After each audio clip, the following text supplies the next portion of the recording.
Hello everyone, कसे आहात सगळे? बरे आहात ना?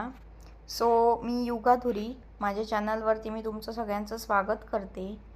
आज आपण इथे पायनॅपल फ्लेवरचा केक शिकणार आहोत. हा केक इथे मी ऑलरेडी फ्रोस्ट करून घेतलेला आहे, म्हणजे तयार करून घेतलेला आहे. क्रम कोट वगैरे सगळं झालेलं आहे केकचं, आणि केकला व्यवस्थित सेट करून मी घेतलेलं आहे फ्रीजमध्ये. अजिबात घाई केलेली नाही आहे इथे. तुम्ही इथे बघू शकता, इथे मी फायनल टचिंग देत आहे केकला. आणि हा केक आपला पायनॅपल फ्लेवर आहे. नॉर्मल केक आहे पायनॅपल फ्लेवर, रिअल फ्रूटचा आहे. रिअल पायनॅपल पीसेस आत घालून हा केक केलेला आहे. आणि दुसरी गोष्ट, हा केक आपण आज इथे डोम शेपमध्ये बघणार आहोत. आता डोम शेपमध्ये केक करणं थोडं अवघड जातं, बऱ्याचदा तर जमतही नाही. म्हणजे मी पहिल्यांदा जेव्हा केक करत होती सुरुवातीला मला नाही जमत होता डोम शेप केक. पण मग जेव्हा मी डिप्लोमा केला, अजून शिकली मी ह्या फील्डमध्ये, तेव्हा तेव्हा मला तर कुठे जमायला लागलं. इथे मी हा डोम शेपचा केक बनवत आहे.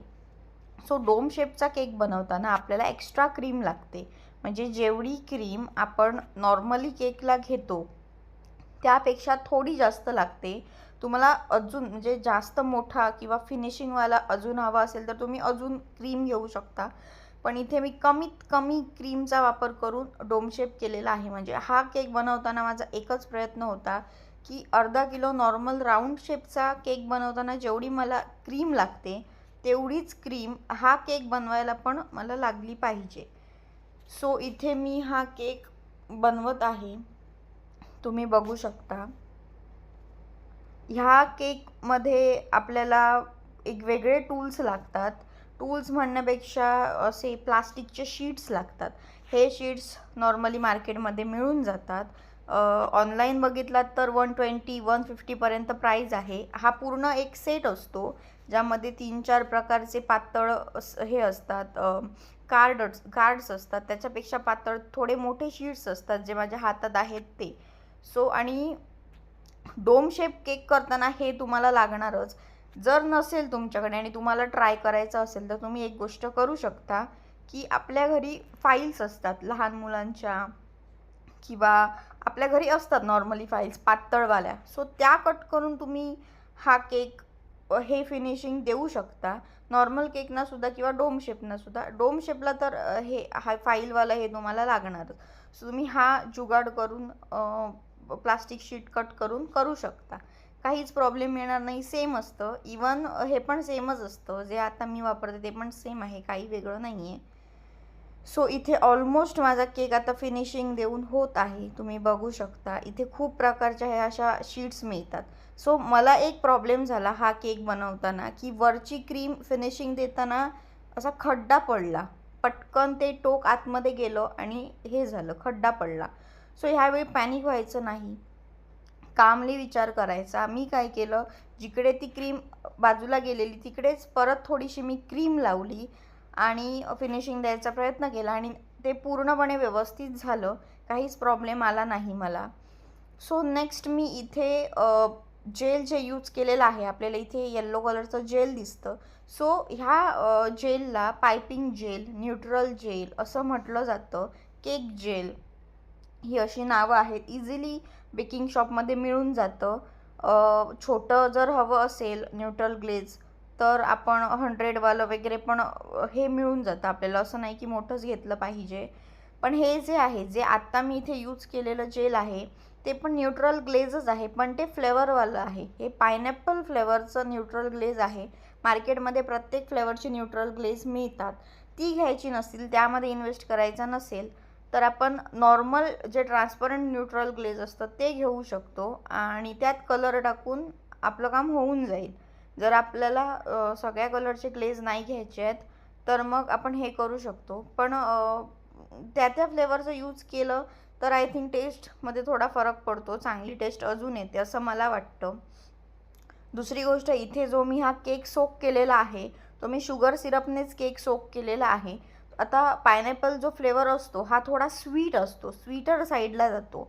जर तुम्हाला खूप अति स्वीट नको असेल तर तुम्ही क्रीमचा वापर कमी करा, आणि जे सोकिंग असतं ते सोकिंग नॉर्मल चिल्ड वॉटरने करा, कोल्ड वॉटरने करा. इथे मी हा केक बनवताना शुगर सिरपचा यूज केलेला आहे. सो आता हे जे आपण इथे नेक्स्ट बघणार आहोत ते आहे, इथे मी याला फिनिशिंग देत आहे केकला ग्लेजच्या वरती. ते म्हणजे छोटं हे असतं फाईलचाच असा त्रिकोण कट करून, ट्रायंगल कट करून घेतलेला आहे आणि मी कार्विंग केलेलं आहे. जेल कार्विंग म्हणतात ह्याला. जेल कार्विंगला पण थोडीफार प्रॅक्टिस लागेल, हळूहळू जमेल. सगळं प्रॅक्टिस केल्यावरच जमतं. नेक्स्ट मी इथे हे चॉकलेट गनाश यूज केलेला आहे वरती स्प्रिंकल करायला. खूप छान डिझाईन दिसते ही, खूप लवकर होते, अट्रॅक्टिव्ह दिसते. सो ह्या डिझाईनला तुम्ही जाऊ शकता, खूप छान वाटतं. मी हा केकला जास्त काहीच केलेलं नाही आहे, नॉर्मल केक ठेवलेला आहे. हा एकदम साधा सिंपल जो लगेच होईल असा केक आहे. सो हे जे मी इथे करते ते तुम्ही पण करू शकता किंवा वेगवेगळ्या कलरमध्ये पण करू शकता. न्यूट्रल ग्लेजचा यूज करून वेगवेगळ्या पण कलरमध्ये करू शकता. सो नेक्स्ट मी इथे बॉर्डर देत आहे. बॉर्डर माझ्याकडे ॲक्च्युली राहिली होती क्रीम, सो तीच क्रीम मी युटिलाइज करून ही बॉर्डर देत आहे. पण बॉर्डर देताना मला एक प्रॉब्लेम आला. हा केक जो आहे तो मी बेसवर न काढता प्लेटवर काढलेला आहे.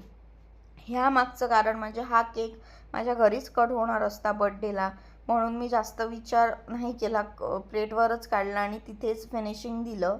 सो बॉर्डर देताना एक प्रॉब्लेम आला, म्हणजे माझा जो हात होता तो प्लेटला लागून व्यवस्थित फिनिशिंग येत नव्हतं. कारण आपल्याला सवय असते टर्न टेबलवरती किंवा केकच्या बेसवरती फिनिशिंग द्यायला. सो हा प्रॉब्लेम थोडा मला फेस झाला करताना.